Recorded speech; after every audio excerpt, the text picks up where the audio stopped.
বন্দরলাই জায়গা ঠিক করে লিখি ইন্ডিয়ান দি ওই হইলে কক্সবাজার আরো দক্ষিণাত্তর শুরু করি পুরা জায়গা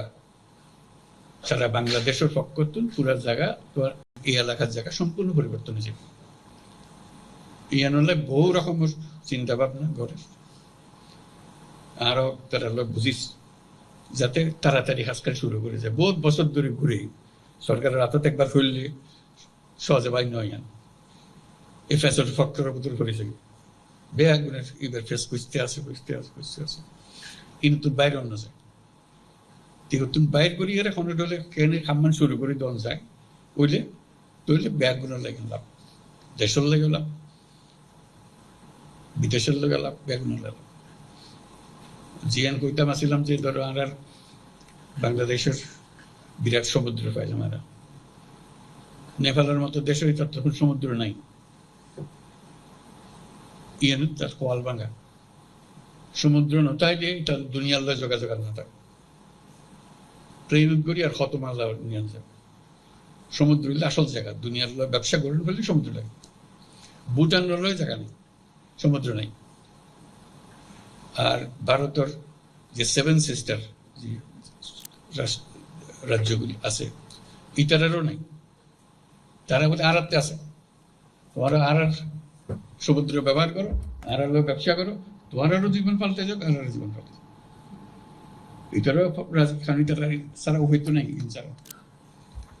সে কারণে কক্সবাজারের ভূমিকা বিরাট ভূমিকা ইয়ান কেন করি গরম যাইব অনরার মনত কি আছে জানি না আর কথা হয়ে গেলে নয় অনরার তো জানি বললে শীত সবাই চাচ্ছি যে লবণ কম খাওয়া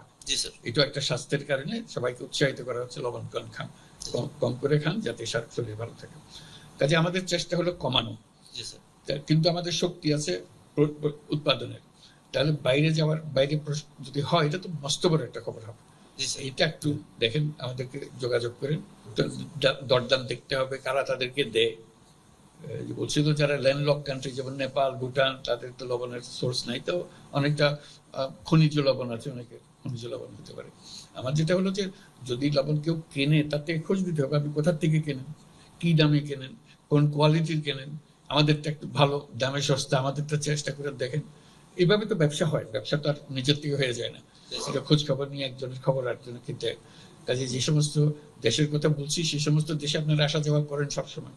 তাদের লোক এখানে আসে আপনারা বলছেন এরা পর্যটনের শহর তাদের দেশের লোক নিশ্চয়ই এখানে আসলে ওদের সঙ্গে একটু গল্প গুজব করা আর সমস্ত খবর তো এখন আজকে ইন্টারনেটে সব খবর পাওয়া যায় কাজে একটু করলে আপনারা একটু চেষ্টা করলে নিশ্চয়ই সবাই চেষ্টা করবে যে এটা রপ্তানি হোক কেন দেশের একটা মূল্যবান জিনিস এটা আমরা করি আমাদেরকে যদি লবণ কিনে খেতে আমাদের বহু টাকা লেগেছে আপনারা কষ্ট করে করেন বলে সারা দেশের লবণটা খেতে পারে কাজে সেটা আমরা চেষ্টা করি এটা একটা গুরুত্বপূর্ণ বিষয়